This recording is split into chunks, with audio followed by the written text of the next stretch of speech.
Hello, I'm Caitlin Morrison, and I was assigned Chapter 4 of The Sea Wolf. Chapter 4 shows Humphrey striving to fit into his new environment as he makes the transition from gentleman to cabin boy. He's swept against the galley and nearly drowned, and he has to suck up his injury and carry on, which are the first steps, I think, towards his change throughout the book. I am making soap today. I'm going to be making a saltwater soap called Solseif. That's from the German word. I may not be pronouncing that correctly. So right now I'm going to mix up the lye water. And so I'm going to go ahead and add in my lye here. I've got all of my safety precautions, and I'm going to go ahead, add this in, and start mixing it up. What I'm adding right now is sodium hydroxide, commonly known as lye. That's going to be my base in soap making. Soap making essentially combines a precise amount of acids with the precise amount of base required to neutralize it at the end of the process so that you don't have lye in your soap. And so as you can see, this is steaming, getting quite hot. I'm going to be adding the salt into the lye water. And what this is going to do is make a harder bar of soap. I'm using Celtic sea salt.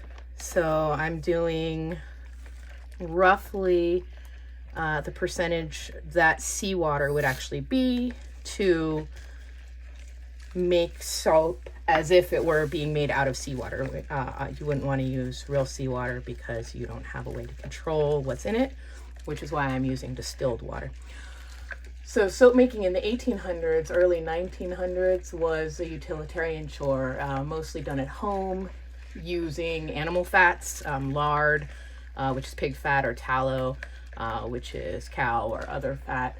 And it was done using homemade lye, which was made by putting water through ash and making a substance called potash, which actually produces a soft gel-like soap.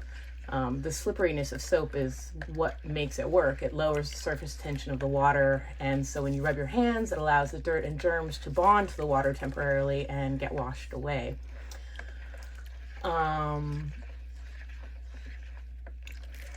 Just checking here to see. It's actually quite warm right now. I'm going to take a look here. Yeah, we're up to 179, so I'm just going to keep making sure that this is all dissolved. So in the late 1800s, soap begins to be big business. No joke. When you look at the early history of soap making, it's all a who's who of corporations. Procter and Gamble, Colgate, Lever, which becomes Unilever.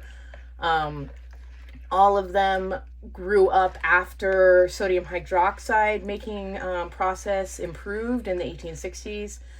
And also around the same time, Palmolive was developed out of palm and olive oils, an alternative to animal fats, which were frequently competitively used in candle making.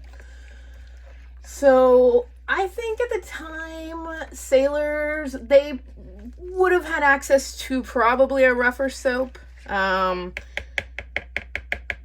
If at all, I suppose. Interestingly, in the Sea Wolf, there's no mention of bathing, soap. I think there's one mention of clean when they mention clean shirts. So clearly something was being washed with presumably some kind of soap, or maybe just washed in the seawater. We're ready to go ahead and blend. So I'm going to add in my lye.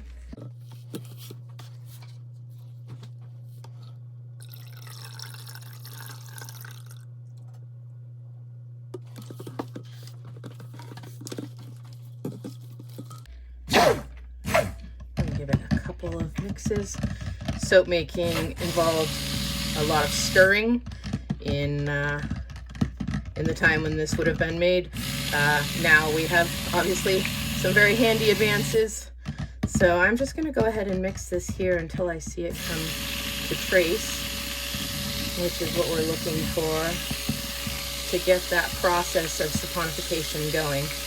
I'm not planning to add in any scent or color to this soap, sort of sticking with the aesthetic of kind of a utilitarian functional soap. This is actually lard that I rendered myself, and I'm curious to see how a bar of 100% lard comes out. Okay, I'm gonna go ahead and pour it here.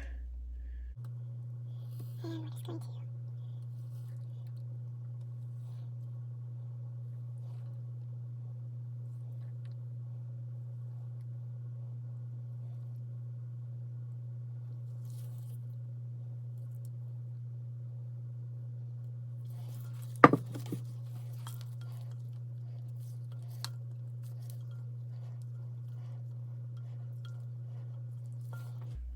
Okay, I'm gonna put these aside and we'll check back in probably tomorrow to see how these are doing. Here we are with the soap that was made yesterday. It's still a little on the softer side. I may wait to unmold the rest of the bars, but I'm just gonna pull one out for you so you can take a look at what was made. I'll need to cure this soap for about 4 to 6 weeks before it will be usable, and then I will test it to see how it lathers. Thanks so much for watching this project, and I hope you enjoy the rest of them.